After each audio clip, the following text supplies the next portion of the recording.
Olá! Se tem um artigo que realmente separa quem passa de quem não passa em concurso, esse artigo é o 5º da Constituição.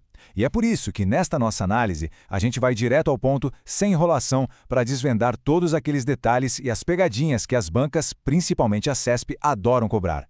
Vamos lá? Para a gente dominar o artigo 5º, é preciso ter uma estratégia, né? Então, o nosso roteiro aqui foi pensado para construir o conhecimento em camadas. A gente começa pela base de tudo, que é o caput, e a partir daí vai analisando cada direito fundamental numa sequência bem lógica, que vai facilitar demais a memorização e a futura revisão. Vamos seguir essa trilha. Certo. Então vamos ao ponto de partida. Absolutamente tudo no artigo 5º nasce do seu caput, que é literalmente a cabeça do artigo. Se essa parte não estiver bem entendida, todo o resto fica mais complicado. Então bora decifrar o que ele diz. Olha só, logo de cara o texto já entrega os 5 direitos fundamentais que são a base de tudo. Uma dica de memorização que ajuda muito é usar o mnemônico VLISP: vida, liberdade, igualdade, segurança e propriedade. Grave isso porque cada inciso que a gente for estudar vai derivar de um desses 5 pilares. Agora, atenção, um ponto que derruba muito candidato. Quem são os titulares desses direitos? O texto da lei fala em brasileiros e estrangeiros residentes, certo? Mas aí que está a pegadinha. O STF já ampliou esse alcance. O entendimento hoje é que basta estar em território nacional. Isso inclui turistas, pessoas sem pátria e, um detalhe crucial que vive caindo em prova, até pessoas jurídicas. Claro, naqueles direitos que fizerem sentido para elas. Vamos agora para o primeiro e, bom, o mais fundamental de todos os direitos: o direito à vida. E como a gente vai ver, a interpretação dos tribunais vai muito, mas muito além da simples ideia de continuar existindo. Aqui está um conceito que as bancas amam explorar: a dupla face do direito à vida. Não se trata apenas de continuar vivo, não. O STF já consolidou o entendimento de que se trata também do direito a uma vida digna. E essa visão mais ampla, que o Supremo inclusive associa à busca pela felicidade, é o que vai fundamentar várias decisões polêmicas que a gente vai ver logo em seguida. Este mapa mental ajuda a organizar as ideias. Veja que o direito à vida se divide em 2 grandes conceitos: a sobrevivência, claro, e a existência digna. E perceba a palavra-chave ali, relativo. Isso significa que ele não é absoluto, ele pode ser pesado contra outros direitos, como a gente vê nos exemplos da interrupção da gravidez de feto anencéfalo e da pesquisa com células-tronco. Use esse esquema para fixar bem essas conexões. É fundamental memorizar essas 4 decisões do STF, porque elas são temas que sempre voltam a aparecer. Feto anencéfalo, a interrupção da gravidez, não é crime. Células-tronco, a pesquisa é considerada legítima. Pena de morte, a única exceção é em caso de guerra declarada. E o uso de força letal por agentes do Estado, só em último caso, para proteger a vida. Todos esses pontos mostram que o direito à vida não é absoluto. Agora vamos testar esse conhecimento com uma questão bem no estilo de prova. Ainda que o sistema jurídico constitucional pátrio consagre o direito à vida como direito fundamental, ele admite excepcionalmente a pena de morte. O que acha? Certo ou errado? A resposta é certo. Lembre-se sempre da regra de ouro do direito constitucional: nenhum direito fundamental é absoluto. E no caso de guerra declarada, a própria Constituição abre essa exceção para a pena de morte. Deixando o direito à vida de lado um pouco, vamos para o próximo pilar, o princípio da igualdade, que está lá no inciso 1º. E aqui, a banca vai tentar com certeza confundir a gente com 2 conceitos que parecem a mesma coisa, mas não são. Mas muita atenção aqui, porque essa distinção é um clássico de prova. Igualdade na lei é um dever para o legislador, lá no Congresso. Ele não pode criar leis que sejam, na sua origem, discriminatórias. Já a igualdade perante a lei é um dever para os juízes e administradores. Eles não podem aplicar as leis que já existem de forma discriminatória. Resumindo, uma atua na criação da lei, a outra na aplicação. Esse esquema visual é ótimo para fixar isso de vez. Observe. A igualdade na lei mira no legislador, na hora de criar a norma. Já a igualdade perante a lei se direciona aos aplicadores, como juízes, policiais, fiscais, na hora de usar a norma no dia a dia. É uma forma bem simples de não esquecer mais essa diferença que é tão importante. E na prática, como é que essa igualdade funciona? O STF adota o conceito de igualdade material, que em bom português significa tratar os desiguais de forma desigual na medida das suas desigualdades, para buscar um equilíbrio. É por isso que as cotas são constitucionais. É também por isso que limite de idade em concursos são permitidos, desde que o cargo exija. E decisões super importantes, como o direito de pessoas trans alterarem documentos e o fim daquela tese absurda da legítima defesa da honra, são aplicações diretas desse princípio. Mais uma questão de prova muito comum em concursos policiais e militares. O direito fundamental à igualdade é compatível com a existência de limite de idade para a inscrição em concurso público, sempre que justificado pela natureza das atribuições do cargo a ser preenchido. E aí, certo ou errado? A resposta é certo. É exatamente o que diz a súmula 683 do STF. A limitação de idade é legítima quando ela é razoável e tem uma relação direta com as exigências do cargo. Ou seja, a igualdade não é violada quando a distinção tem um fundamento lógico e necessário. Avançando para os incisos 2 e 3, a gente vai tratar de dois princípios que são a base de um Estado de Direito, a legalidade e as vedações a tratamentos desumanos. São eles que protegem o cidadão comum contra qualquer tipo de arbitrariedade do Estado. Muita atenção aqui, porque essa é uma distinção técnica que as bancas adoram cobrar para pegar o candidato. Pense assim, a legalidade é ampla. Ela diz que a administração pública só pode fazer o que a lei permite. Já a reserva legal é bem mais estrita. É como se fosse uma reserva de mercado para o Congresso. Ela exige que apenas uma lei em sentido formal, ou seja, aquela votada pelo Congresso Nacional, possa tratar de certos assuntos sensíveis, como, por exemplo, criar crimes. É uma proteção extra para todos nós. Isso aqui ilustra como a proibição de tratamento desumano ou degradante se aplica na prática. A súmula vinculante 11 do STF estabelece regras bem estritas para o uso de algemas. Só pode ser usada em caso de resistência, risco de fuga ou perigo para os outros ou para a própria pessoa. E o mais importante, o uso tem que ser sempre justificado por escrito. Seguindo na nossa análise, chegamos a um conjunto de direitos que são simplesmente essenciais para uma democracia. As liberdades de expressão e de crença, que estão protegidas lá nos incisos 4, 6 e 7. Este mapa mental organiza bem a jurisprudência sobre liberdade de expressão. Veja a regra geral sobre textos anônimos. São proibidos. Mas note as exceções, como quando o documento anônimo é o próprio corpo de delito. E repare como o STF entendeu que a marcha da maconha é compatível com a liberdade de expressão, enquanto discursos de ódio são uma violação. Use este mapa para conectar esses pontos. O ponto crucial aqui é o seguinte: a liberdade de expressão não é absoluta. A Constituição proíbe o anonimato justamente para garantir que a pessoa possa ser responsabilizada pelo que diz. Discurso de ódio, como racismo ou atos antidemocráticos, não está protegido. Denúncias anônimas não podem, sozinhas, dar início a uma investigação formal. E um ponto super atual, o STF já decidiu que o chamado direito ao esquecimento não é compatível com a nossa Constituição. Essas decisões mostram bem como o judiciário tem que equilibrar a laicidade do Estado com a proteção da fé. Olha só, o ensino religioso em escolas públicas pode ser confessional, ou seja, ligado a uma fé específica.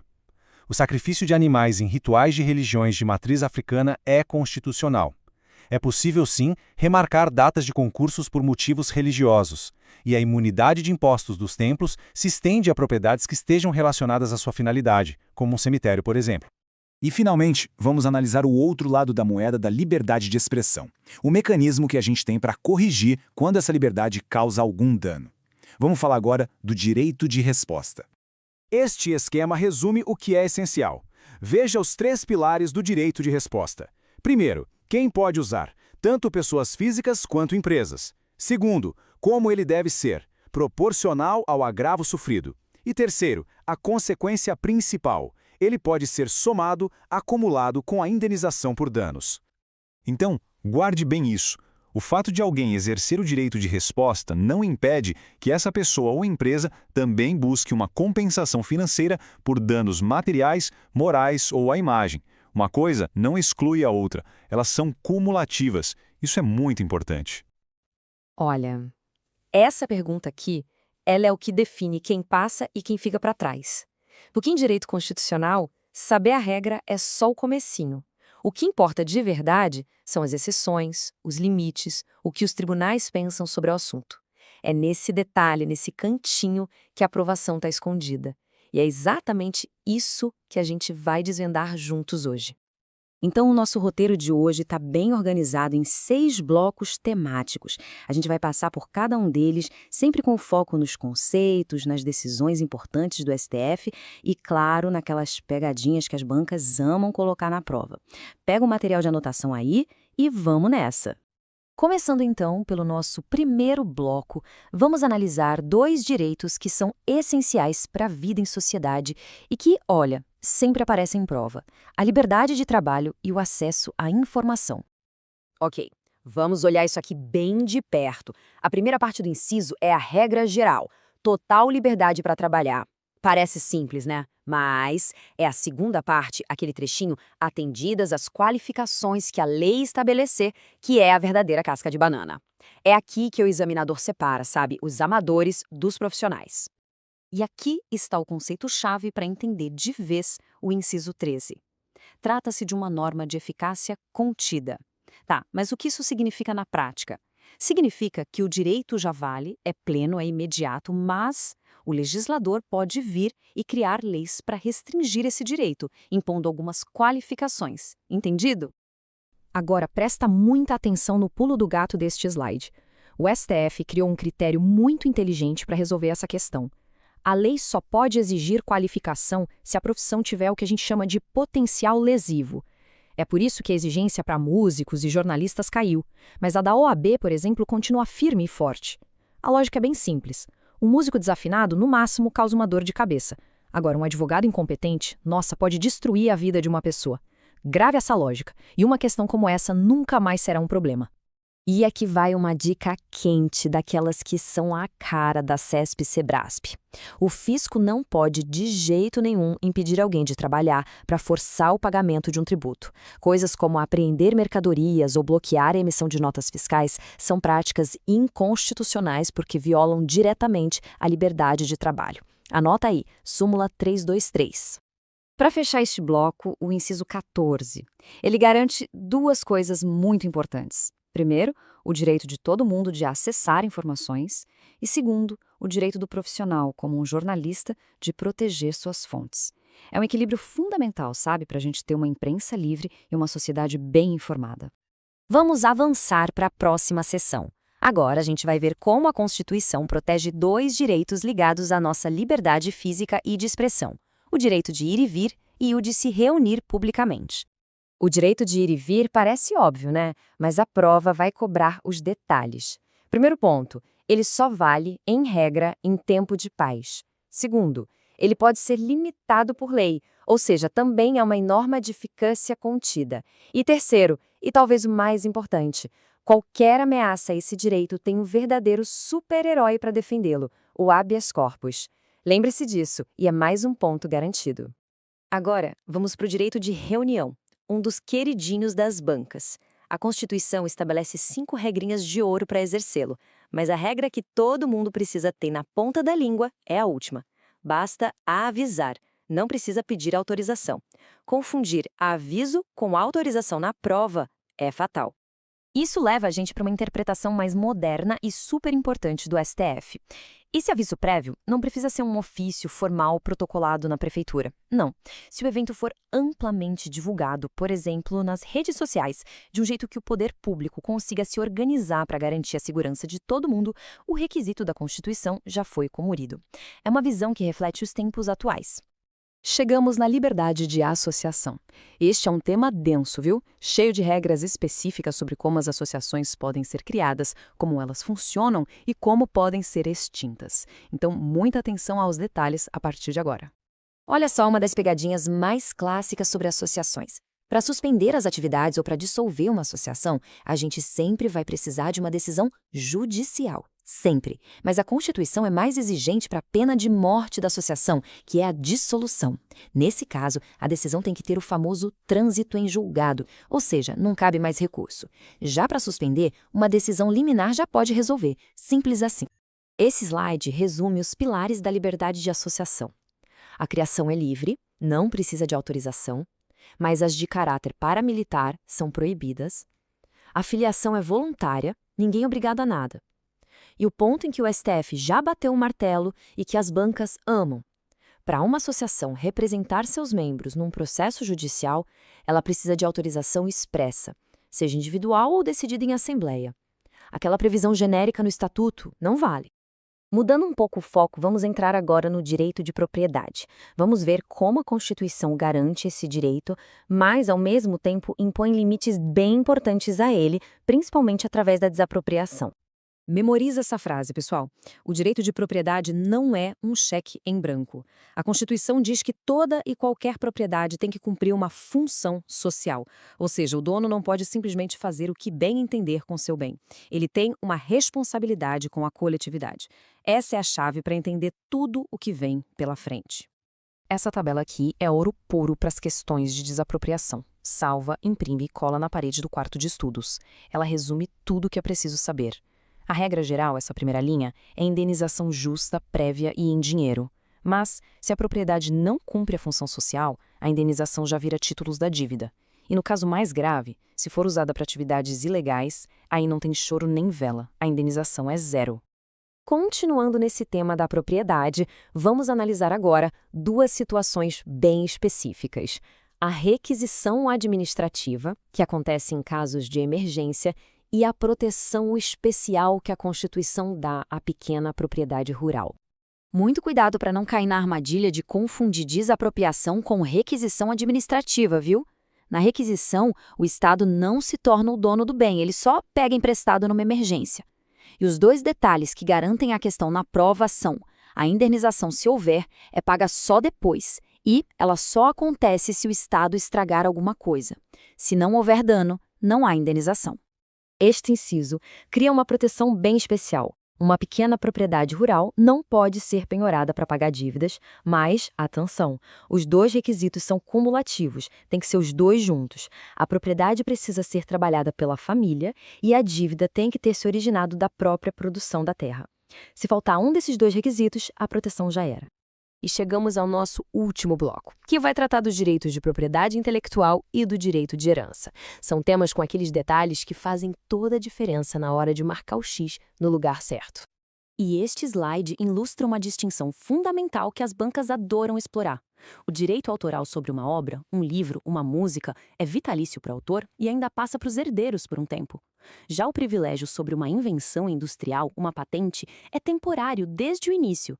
A lógica por trás disso é que, depois de um tempo, a invenção deve cair em domínio público, para que a tecnologia avance e beneficie toda a sociedade. E para fechar, uma regrinha específica sobre herança. Se um estrangeiro com bens aqui no Brasil falece, qual lei que a gente aplica na sucessão? A resposta é: aplica-se a lei que for mais benéfica, para o cônjuge ou para os filhos brasileiros. Se a lei do país do falecido for melhor para eles, ótimo, usa-se a lei estrangeira. Se a lei brasileira for melhor, usa-se a nossa. O objetivo é sempre proteger os herdeiros brasileiros. Então, a gente vai dissecar os incisos que falam sobre liberdade de expressão, o direito à privacidade e à inviolabilidade tanto do domicílio quanto das comunicações. A abordagem vai ser bem cirúrgica, pensada exatamente naquilo que as bancas costumam exigir. Ok, vamos começar pelo nosso primeiro grande bloco, as liberdades de expressão e de consciência. Esses aqui são direitos que formam a base do nosso Estado democrático de direito e é por isso mesmo que eles são alvos constantes nas provas. E aqui a gente já começa com a regra de ouro do inciso 4º, uma das preferidas das bancas, pode apostar. A liberdade de pensamento é um direito super amplo, mas sempre tem um mas, né? Ele vem com uma condição essencial que vira e mexe aparece em questões de certo ou errado, é vedado, ou seja, proibido o anonimato. E por que existe essa proibição? É bem simples e lógico, na verdade. A vedação ao anonimato é o que garante a responsabilidade. Pensa só, se a liberdade de expressão for usada para cometer um crime, tipo uma calúnia ou difamação, o autor precisa ser identificado para poder responder pelos seus atos. É o princípio da liberdade com responsabilidade. Essa é a essência. Agora, vamos falar de um conceito que confunde muita gente, a tal da escusa de consciência. Basicamente, é o direito que alguém tem de se recusar a cumprir uma obrigação que vale para todo mundo por causa da sua crença religiosa ou convicção filosófica. Mas, e aqui está o pulo do gato para a prova, esse direito não é absoluto. Ele tem limites bem definidos. O ponto crucial aqui é o seguinte: Para que alguém perca direitos por invocar a escusa de consciência, duas coisas precisam acontecer. E atenção, elas são cumulativas, uma depois da outra. Primeiro, a pessoa se recusa a cumprir a obrigação original, como serviço militar, por exemplo. E segundo, ela também se recusa a cumprir a tarefa alternativa que a lei estabelece. Se a pessoa negar as duas coisas, aí sim ela pode ter seus direitos políticos suspensos. A banca vai tentar te convencer que basta uma recusa só, mas não caia nessa. E esse assunto nos leva direto a uma decisão importantíssima do STF. No caso da vacinação obrigatória, a nossa Corte Suprema entendeu que a convicção filosófica de uma pessoa não pode se sobrepor aos direitos coletivos à vida e à saúde. Ou seja, a escusa de consciência encontra um limite claro quando outros direitos fundamentais, de maior peso, estão em jogo. Esse é um entendimento fundamental para as provas mais recentes, viu? E para fechar este bloco, temos o inciso 9º, que é um verdadeiro pilar contra a censura. A criação intelectual, artística, científica, nada disso precisa de autorização prévia do Estado para acontecer. O STF é muito firme em dizer que até mesmo uma ordem judicial que tente impedir a publicação de uma matéria, por exemplo, já configura censura e só pode ser admitida em situações absolutamente extremas. Bom, saindo um pouco da esfera pública da expressão, a gente agora mergulha na nossa esfera mais íntima. O inciso 10º protege a nossa privacidade, um tema que está cada vez mais em alta e, claro, é presença garantida nos concursos. A Constituição, então, protege 4 pilares da nossa vida privada: a intimidade, a vida privada em si, a nossa honra e a nossa imagem.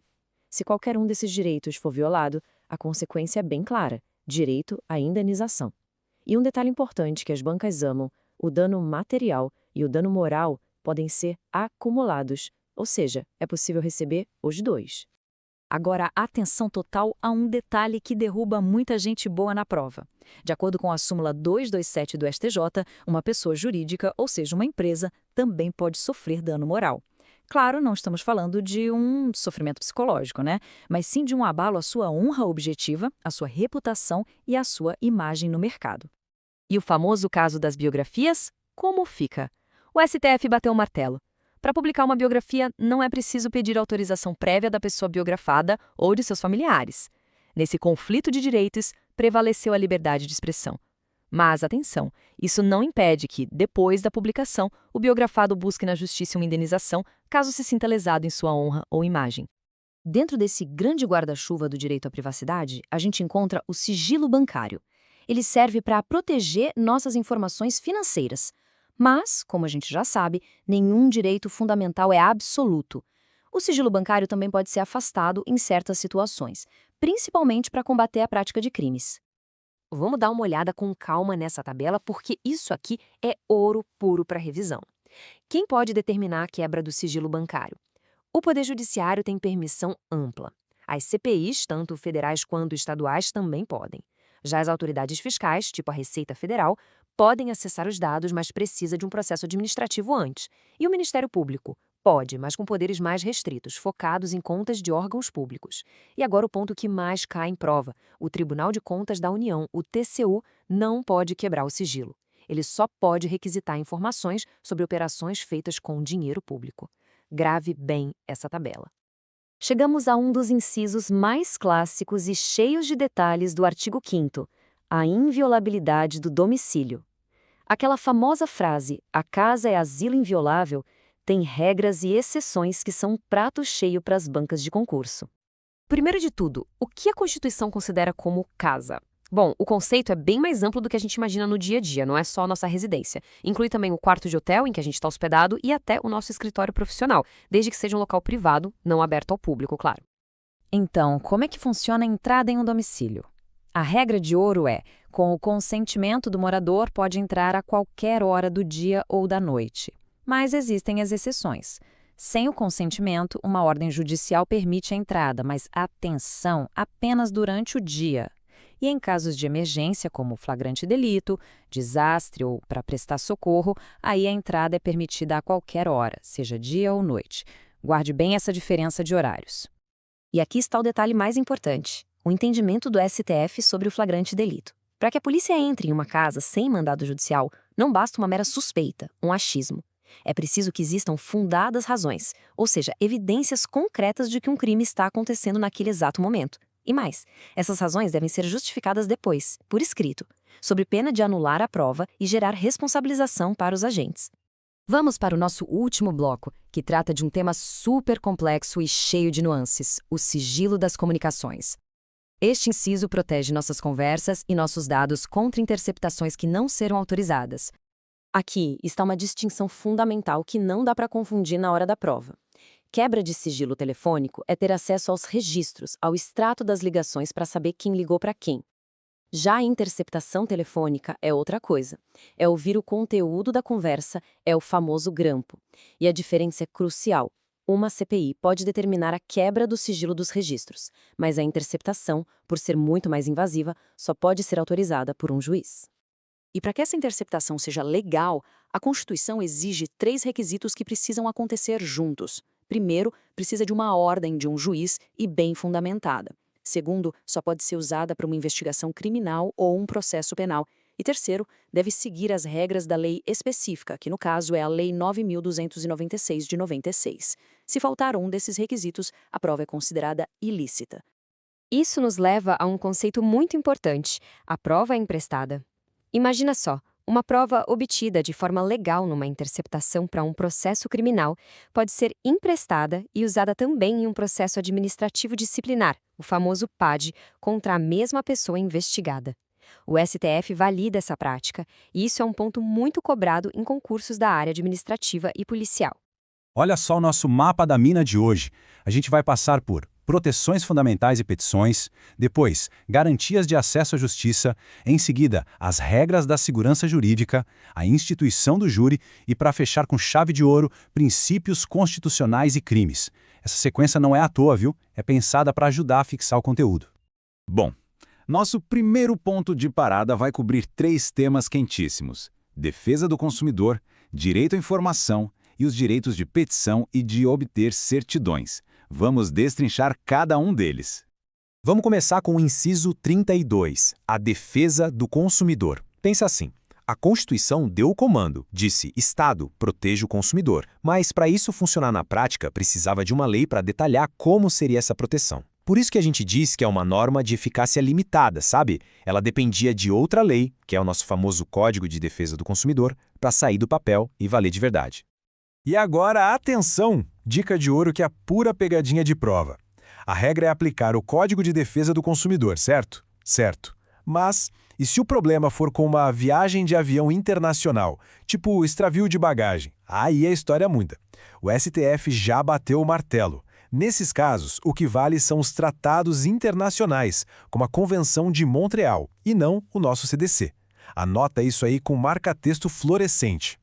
Mudando de assunto, vamos falar agora do direito à informação, lá no inciso 33. A ideia aqui é simples. A regra geral é a transparência. As informações que os órgãos públicos têm são, bem, públicas, e qualquer pessoa pode pedir acesso, seja por um interesse pessoal, da vizinhança ou do Brasil inteiro. Mas, como quase tudo no direito, tem exceções. E quais são essas exceções? Basicamente 2. Quando a informação é tão sensível que pode ameaçar a segurança do país, ou quando ela invade a privacidade de alguém, a intimidade, a honra, a vida privada. Agora, aqui tem um ponto que despenca em concurso. E o salário de servidor público? É privado? Não! O STF já disse que é informação de interesse coletivo, então tem que ser público. A banca adora essa confusão. Ok, então imagina a situação. Alguém pede uma informação que deveria ser pública e o órgão público simplesmente diz não, sem motivo legal. O que fazer? Qual é a ferramenta, o remédio constitucional para resolver isso? Pensa aí. A resposta certa e que muita gente erra é mandado de segurança. Muita gente corre e marca habeas data, mas está errado. O habeas data é super específico, ele serve para acessar ou consertar uma informação pessoal que está num banco de dados. Para qualquer outra informação pública que for negada, a ferramenta é o mandado de segurança. Essa é uma das distinções mais clássicas de prova de constitucional. Seguindo em frente, no inciso 34, a gente encontra 2 direitos que são irmãos, mas não gêmeos: o direito de petição e o direito de obter certidões. O ponto em comum são gratuitos, mas a pegadinha está na finalidade. O direito de petição é mais amplo, serve para defender um direito ou para dedurar uma ilegalidade. Já a certidão é mais específica, serve para esclarecer uma situação, geralmente de interesse pessoal. Entender essa diferença sutil é o que separa quem acerta a questão de quem erra. Vamos para o nosso segundo grande tema. Agora a gente vai falar de uma garantia essencial, com nome chique, o princípio da inafastabilidade de jurisdição. O que esse nome complicado significa? É bem simples, na verdade. Significa que a porta do poder judiciário está sempre aberta. Se alguém sentir que um direito foi violado ou ameaçado, pode bater lá. A regra é, não precisa tentar resolver em outro lugar antes. Mas concurso vive de exceção, né? E aqui temos algumas importantíssimas. Para entrar com habeas data, para resolver briga na justiça desportiva, para reclamar de súmula vinculante e para pedir benefício no INSS, por exemplo, aí sim precisa esgotar a via administrativa primeiro. Essas exceções precisam estar na ponta da língua. Próximo tópico. Agora a gente entra nas regras de segurança jurídica. Basicamente, são 3 garantias para que uma lei nova não saia atropelando tudo que já aconteceu. Vamos lá, os 3 mosqueteiros da segurança jurídica. Direito adquirido, ato jurídico perfeito e coisa julgada. O que é o quê? Ato jurídico perfeito é um contrato que já foi assinado e cumprido, por exemplo. Coisa julgada é uma decisão do juiz que não tem mais recurso. E o direito adquirido é o que mais gera dúvida. Pensa na aposentadoria. Se uma pessoa já cumpriu todos os requisitos pela lei antiga, ela tem o direito adquirido de se aposentar com aquelas regras. Se ainda falta um aninho de contribuição, aí é só uma expectativa de direito e uma reforma da Previdência pode sim afetar essa pessoa. Essa diferença é crucial. Mas cuidado, essa proteção ao direito adquirido não é um escudo absoluto. Existem situações em que ele não vale, e a banca sabe disso. Por exemplo, ninguém pode dizer, eu tenho direito adquirido contra a Constituição nova. Não existe isso. Também não há direito adquirido contra a mudança de regime de servidor público, nem contra a criação de um imposto novo, nem contra uma mudança de moeda, como foi o Plano Real. Nesses casos, a lei nova se aplica para todo mundo. Seguindo o nosso roteiro, chegamos agora na instituição do júri. A gente vai ver 2 incisos aqui que tratam de um julgamento justo, a proibição dos tribunais de exceção e como funciona o tribunal do júri. Primeiro, o princípio do juiz natural. O que isso quer dizer? Que ninguém pode ser julgado por um tribunal criado só para julgar o seu caso, um tribunal de exceção. O juiz tem que ser competente e existir antes do crime. Simples assim. Já sobre o júri, o inciso 38 traz 4 características que tem que decorar, não tem jeito.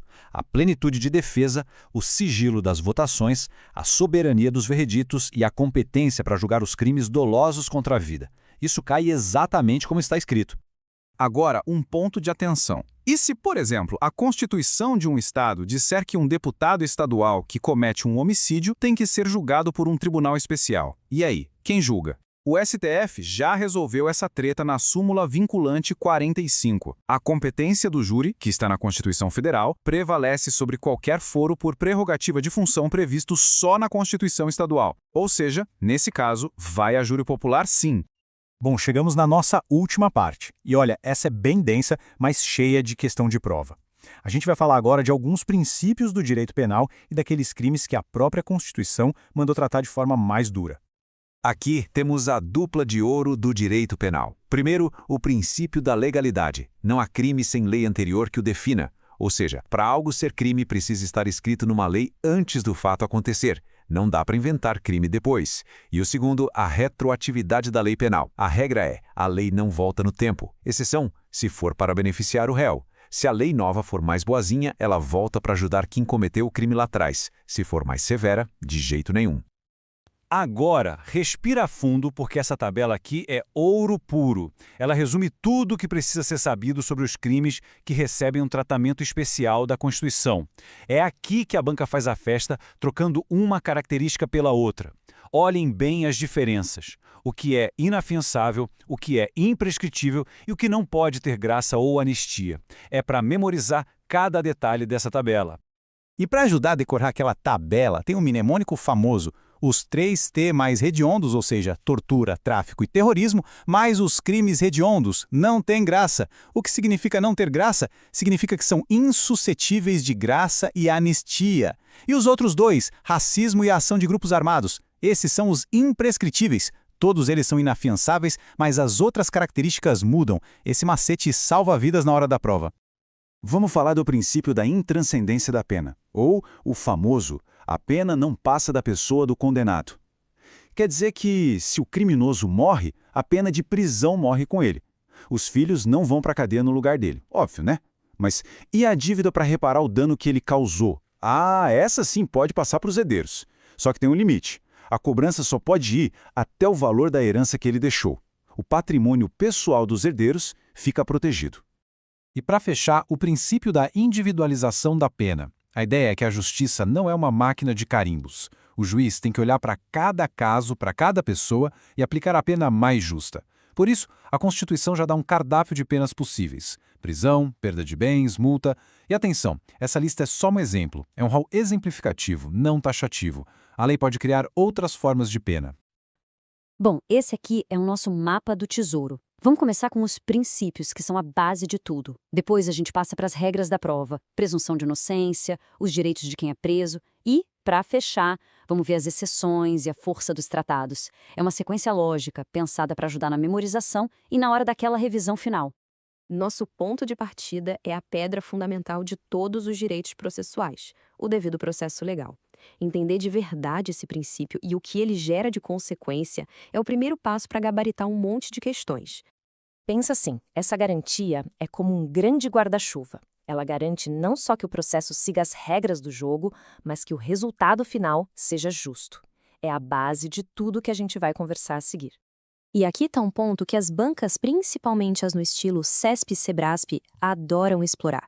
A gente tem que diferenciar o devido processo legal formal, que é o como o processo acontece, do substantivo, que é o que é decidido. A decisão em si precisa ser razoável. Muita atenção nessa diferença. Para saber se uma lei que restringe direitos é válida, a gente aplica esse teste de 3 etapas. Isso aqui é quase um mantra para a prova: adequação, necessidade e proporcionalidade em sentido estrito. É um verdadeiro checklist para controlar os atos do poder público e, por isso, é um tema quentíssimo nos concursos. Agora, alerta máximo. Essa aqui é a famosa pegadinha de concurso. Em regra, ampla defesa e contraditório valem para todo o processo, mas na fase do inquérito policial, que é investigativa e preparatória, esses princípios não se aplicam plenamente. Por quê? Porque ali ainda não existe um acusado formal, mas sim um investigado. Fique muito ligado nisso. Súmulas vinculantes. O nome já diz tudo, né? Elas vinculam, são obrigatórias. Conhecer essas súmulas não é uma opção, é um dever para quem quer passar. Elas caem exatamente como estão escritas, então é memorizar mesmo. Beleza. Se o processo tem que ser justo, as provas que são usadas nele também precisam ser, certo? É uma consequência lógica e direta do devido processo legal. Vamos ver como isso funciona. A regra constitucional é claríssima. Se uma prova foi obtida de forma ilegal, ela simplesmente não pode ser usada. Ela é considerada contaminada e o juiz tem que mandar tirar ela do processo, o que a gente chama de desentranhar dos autos. E aí entra a famosa teoria dos frutos da árvore envenenada. A metáfora é perfeita. Se a árvore, que é a prova original, está envenenada, ou seja, é ilícita, todos os frutos que nascem dela, que são as provas derivadas, também estarão contaminados e não poderão ser usados. Ok, já vimos que o processo tem que ser justo e as provas lícitas. Mas e antes de uma condenação final? Como a pessoa deve ser tratada? É aqui que entra um dos princípios mais importantes, a presunção de inocência. O que isso quer dizer na prática? Que ninguém pode ser chamado de culpado até que o processo termine de vez, quando não cabe mais nenhum tipo de recurso. É o famoso trânsito em julgado. Até lá, a pessoa é inocente e o dever de provar a culpa é sempre de quem acusa. E olha o impacto direto disso para quem faz concurso. O Supremo já bateu o martelo. É ilegal eliminar um candidato só porque ele responde a um inquérito ou processo criminal. Enquanto não houver uma condenação definitiva, o princípio da presunção de inocência garante o direito dele de continuar no certame. Grave isso. No nosso sistema, a liberdade é a regra e a prisão é a grande exceção. E justamente por ser uma medida tão grave, a Constituição estabelece regras muito rígidas sobre quando alguém pode ser preso e quais direitos essa pessoa continua tendo. A Constituição é taxativa, ou seja, as hipóteses de prisão são só essas e ponto final. Em flagrante delito, que é quando a pessoa é pega no ato, por transgressão militar ou crime propriamente militar, ou, a mais comum, por uma ordem escrita e bem fundamentada de um juiz. Fora disso, qualquer prisão é ilegal. A partir do momento da prisão, uma série de direitos precisa ser garantida. E atenção especial a esse último ponto, que é outra pegadinha clássica. Quem relaxa a prisão ilegal é a autoridade judicial, ou seja, o juiz. As bancas adoram trocar por autoridade policial para induzir ao erro. Para quem estuda para carreiras policiais, essa súmula 11 é leitura obrigatória. A regra é não usar algemas. O uso é exceção da exceção e precisa ser muito bem justificado por escrito, mostrando o risco real de fuga ou perigo. O uso indevido pode anular a prisão e gerar responsabilidade para o agente público. Agora a gente vai naqueles detalhes, naquelas regras específicas e exceções que as bancas usam para elaborar as questões mais difíceis, para separar quem realmente estudou.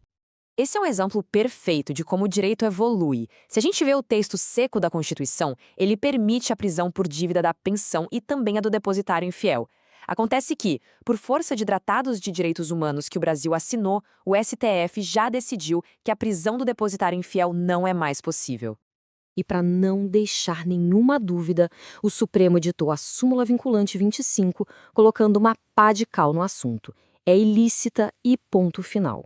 Então, o que vale para a prova hoje é: a única prisão civil por dívida permitida no Brasil é a do devedor de pensão alimentícia. Só essa.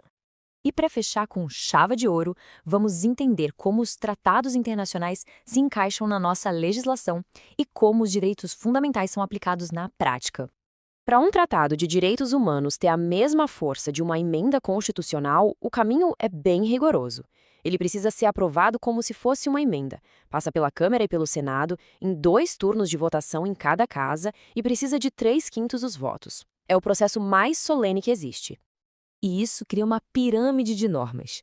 Lá no topo, a Constituição e esses tratados superpoderosos. Logo abaixo deles, mas acima das leis comuns, ficam os outros tratados de direitos humanos que não passaram por aquele rito especial. Eles têm um status supralegal. E só lá na base vêm as leis comuns. Entender essa hierarquia é fundamental. Olha, se tem um assunto que é campeão em derrubar candidato em direito constitucional, é a confusão que se faz com os remédios constitucionais. Mas hoje a gente vai desvendar de vez essas ferramentas, que são, na verdade, essenciais para proteger nossos direitos contra o próprio Estado. Então, vamos nos preparar para um guia focado, direto ao ponto, naquilo que bancas como a CESP e Sebrasp adoram cobrar. A ideia é que depois daqui, ninguém mais erre uma questão sobre isso. A nossa jornada vai ser bem lógica, bem estratégica. A gente começa pelo mais fundamental de todos, que é a liberdade de ir e vir, com o habeas corpus. Depois, partimos para a proteção das nossas informações, com o habeas data. Na sequência, a gente vai explorar o verdadeiro canivete suíço dos remédios, o mandado de segurança, tanto o individual quanto o coletivo. E claro, para garantir que tudo isso fique gravado na memória, a gente fecha com uma revisão comparativa daquelas, para não ter mais erro. Então vamos lá, começando pelo alicerce de tudo, o habeas corpus. A expressão, para quem não sabe, vem do latim e significa que tenhas o corpo. É basicamente uma ordem direta para apresentar a pessoa livre. Ou seja, ele é, em essência, o grande guardião da nossa liberdade mais básica, a de ir, vir e permanecer. A definição que está na Constituição é a nossa bússola. O habeas corpus, ou HC, como a gente costuma chamar, entra em cena quando? Para parar uma ameaça ou uma violação que já aconteceu à nossa liberdade de locomoção. E aqui, tá a chave que as bancas exploram sem dó. A causa tem que ser sempre uma ilegalidade ou um abuso de poder. Guarda isso. E aqui tem um ponto que nossa banca adora explorar. A diferença entre os tipos de HC. Dá uma olhada aí. O repressivo, que também pode ser chamado de liberatório, é como se fosse chamar a ambulância depois do acidente. A pessoa já foi presa ilegalmente e o HC busca soltar. Já o preventivo, esse é como usar o cinto de segurança. Ele age antes da violação acontecer, protegendo contra uma ameaça que é real e iminente. E o documento que ele gera é o famoso salvo-conduto. Pessoal, esse slide aqui é um verdadeiro mapa do tesouro para a prova, porque resume os pontos que mais caem. Pensa na lógica da coisa. Qualquer um pode pedir um HC, até uma empresa, uma pessoa jurídica. Mas é sempre para proteger uma pessoa física, né? Afinal, empresa não vai presa. A importância dele é tão gigantesca que ele é gratuito e não precisa de advogado. É uma ferramenta de cidadania pura. E um detalhe importante, hein? Ele vale tanto contra uma autoridade do Estado contra um particular, tipo um hospital que não deixa um paciente sair. Agora, se entender as características é importante, saber as exceções é o que vai diferenciar quem passa no concurso. Então a pergunta é, quando o habeas corpus não pode ser usado? O raciocínio aqui tem que ser um mantra. HC protege apenas e tão somente a liberdade de locomoção. Repara como todas essas situações não afetam diretamente o direito de ir e vir. Punição militar que não seja de prisão, pena de multa, uma pena que já foi cumprida. Se não há risco à liberdade, o remédio é outro. Simples assim. Agora, atenção máxima na pegadinha da quebra de sigilo. Em regra, não cabe HC. Mas, se essa quebra de sigilo for o caminho que pode levar alguém a ser preso num processo criminal, aí sim o HC pode ser usado. É a exceção da regra. E aqui temos a fotografia perfeita para aquela revisão de véspera. É para bater o olho e lembrar dos pontos-chave. Protege a liberdade de locomoção, é de graça e não precisa de advogado. Esse é o resumo definitivo do habeas corpus. Muito bem, vamos para o nosso segundo remédio. Se o HC cuida do nosso corpo físico, o habeas data, ou HD, cuida das nossas informações pessoais. É basicamente o nosso direito de saber o que o governo e outras entidades sabem sobre a gente. O habeas data tem um propósito duplo, e é fundamental conhecer os dois. Primeiro, garantir o direito de saber, de conhecer o que o Estado ou entidade de caráter público tem de informação sobre alguém. E segundo, o direito de retificar, ou seja, de corrigir algum dado que esteja incorreto. É, na prática, o poder de controlar própria narrativa informacional. Atenção máxima aqui, pessoal.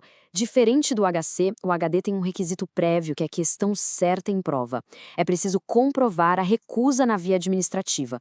Ou seja, primeiro se pede a informação formalmente, se o órgão negar ou simplesmente não responder, aí sim nasce o direito ao habeas data. Outra diferença fundamental, aqui precisa de advogado. A gratuidade, no entanto, é a mesma do HC, tá? Os dois são de graça. Bora fixar o habeas data. Pensa nesse tripé. Acesso e retificação de dados, necessidade de advogado e, o mais importante de tudo, a exigência da recusa administrativa prévia. Essa é a identidade do HD. Não tem como confundir.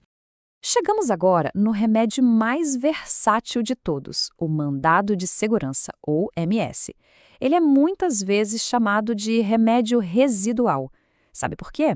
Porque ele vai proteger todo e qualquer direito que não seja amparado nem por habeas corpus nem por habeas data.